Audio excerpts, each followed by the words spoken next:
جدا. خليني اسال نفسي، هو فعلا ممكن يكون الكتاب المقدس اللي في ايدي مش زي ما ربنا قال زمان؟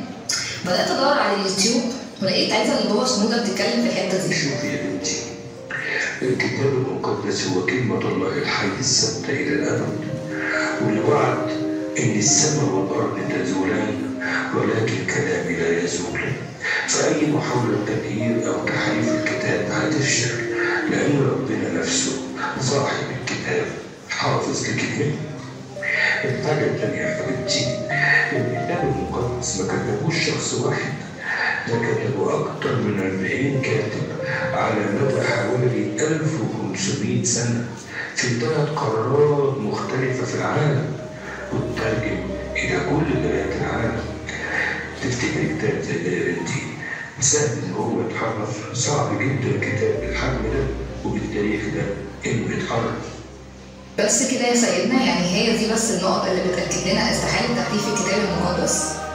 لا طبعا يا بنتي، في حاجات كتير قوي بتثبت إن الكتاب المقدس مش محرف، بس عشان الوقت هقول لك على حاجتين. الحاجة الأولى إن في آلاف المخطوطات القديمة جدا للكتاب المقدس زي المخطوطات الفاتيكانية والمخطوطات الموجودة في جميع أنحاء العالم.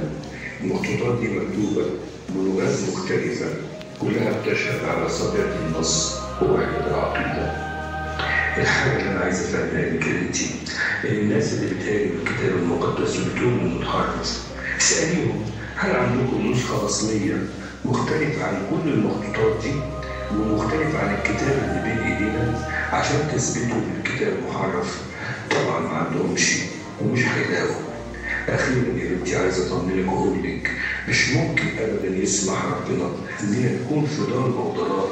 هو جعل كتابه ينور حياتنا ويهدينا. انا حقيقي استفدت جدا يا سيدنا، شكرا ليك قوي بجد. فعلا كانت عاده جميله وممتعه خالص. اللي هو سنوده ده كان علامه مميزه جدا في تاريخ كنيستنا.